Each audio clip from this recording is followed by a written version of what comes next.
नमस्कार, India news में आपका स्वागत है। आज LGBTQ कम्युनिटी के लिए एक बहुत बड़ा दिन था। उनको इंतजार था सुप्रीम कोर्ट के उस फैसले का जिसके लिए उन्होंने याचिका लगाई थी। उन्होंने अपनी शादी को मान्यता देने के लिए सुप्रीम कोर्ट में याचिकाएं लगाई थी। सुप्रीम कोर्ट की 5 जजों की संवैधानिक पीठ ने समलैंगिक विवाह को कानूनी मान्यता देने से इनकार कर दिया और ये उनकी याचिका खारिज हो गई। सुप्रीम कोर्ट ने समलैंगिक विवाह को कानूनी मान्यता देने पर अपना फैसला देते हुए कहा कि समलैंगिक विवाह को कानूनी रूप से मान्यता देना संसद और विधानसभाओं का काम है। साथ ही पीठ ने कहा कि स्पेशल मैरिज एक्ट में शब्द नहीं जोड़ सकते, ये विधायिका के दायरे में ही आता है, यानी कि वो स्पेशल मैरिज एक्ट में कोई संशोधन नहीं कर सकते। LGBTQ कम्युनिटी का कहना था कि अगर वो स्पेशल मैरिज एक्ट में जेंडर बाइज शब्द जैसे कि महिला और पुरुष को हटा दें और उसे न्यूट्रल कर दें तो वो भी स्पेशल मैरिज एक्ट के तहत शादी कर पाएंगे और समाज में जो उनको एक स्टेटस नहीं मिलता है उनको वो एक स्टेटस, सम्मानजनक स्टेटस मिल पाएगा। लेकिन इस पीठ ने उनके इस तर्क को नहीं माना, बल्कि इसके अलावा उन्होंने सुनवाई के दौरान समलैंगिक कपल के अधिकारों की और मानवीय मूल्यों की बात की। साथ ही उनके अधिकारों और मानवीय मूल्यों की सुरक्षा के लिए सरकार और पुलिस के लिए कई निर्देश भी जारी किए।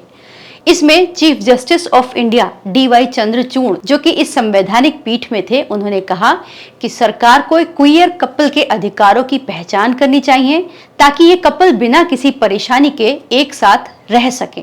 मुख्य न्यायाधीश ने कहा कि समलैंगिक कपल को भी वही अधिकार मिले हैं जो कि एक हेट्रोसेक्सुअल यानी कि महिला और पुरुष के जोड़े को मिलते हैं। अगर समलैंगिक कपल के अधिकारों को नहीं दिया जाता है तो ये उनके मौलिक अधिकार का हनन माना जाएगा। हालांकि जो क्वियर कपल ने इस याचिका में कई मुद्दे उठाए थे। उनका कहना था कि उन्हें शादीशुदा जोड़े के जो बेनिफिट होते हैं वो नहीं मिलते, जैसे वो ज्वाइंट अकाउंट नहीं खुलवा पाते, जैसे कि वो बच्चे गोद नहीं ले पाते। तो इस मुद्दे पर भी जजों ने विचार किया, लेकिन 3 जज इस बात के खिलाफ थे, इसीलिए गोद लेने के अधिकार को बहुमत के आधार पर खारिज कर दिया गया। हालांकि chief justice of India DY Chandrachud, justice Sanjay Kaul ने क्वियर कपल के गोद लेने के अधिकार का समर्थन किया था, लेकिन उसके बावजूद भी इस पर बात आगे नहीं बन सकी। चीफ जस्टिस ऑफ इंडिया का कहना था कि कोई भी ऐसा रिकॉर्ड नहीं है जिसके मुताबिक ऐसा माना जा सके कि एक पुरुष और महिला का जोड़ा बच्चों की बेहतर परवरिश कर सकता है। इसका मतलब ये हुआ कि उनके मुताबिक क्वियर कपल भी एक बच्चे की देखभाल करने के लिए एलिजिबल होते हैं, एक अच्छे पेरेंट होते हैं।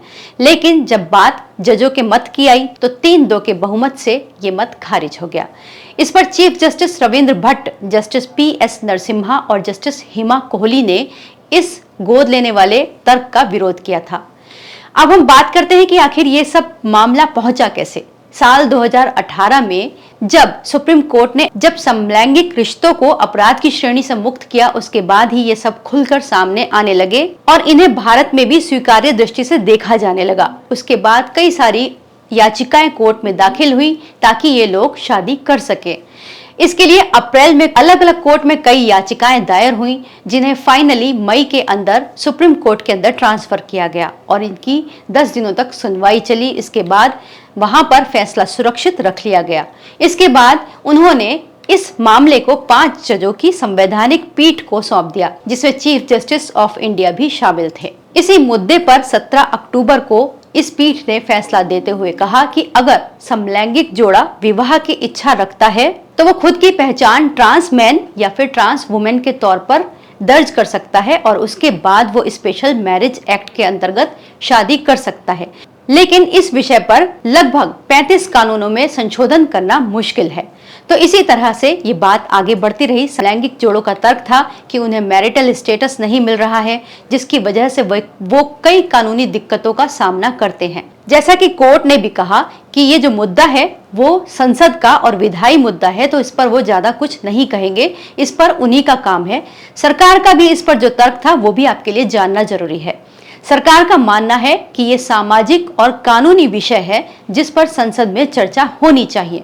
हालांकि सरकार की तरफ से जो सॉलिसिटर जनरल तुषार मेहता पेश हुए, उन्होंने तर्क दिया कि जो प्यार करने का अधिकार है वो बेहद निजता का और मौलिकता का अधिकार है, लेकिन शादी एक पूर्ण अधिकार नहीं है। यही वजह है कि ये विषम लैंगिक यानी कि महिला और पुरुष जोड़ों पर ही लागू होता है। सरकार का तर्क ये भी है कि कई रिश्ते हैं जिनको कानूनी मान्यता नहीं दी गई, जैसे कि क्लोज ब्लड रिलेशन। अगर इसी तरह के तर्कों के आधार पर उन्हें भी शामिल किया गया तो फिर क्या होगा।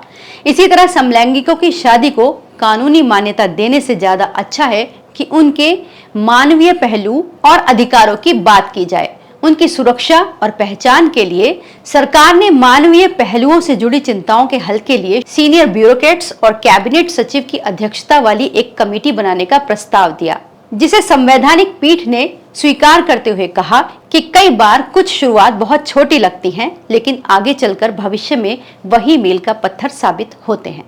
इस वीडियो को लाइक करें, हमारे चैनल को सब्सक्राइब करें। हमारे वीडियो सबसे पहले देखने के लिए बेल आइकन प्रेस करना ना भूलें।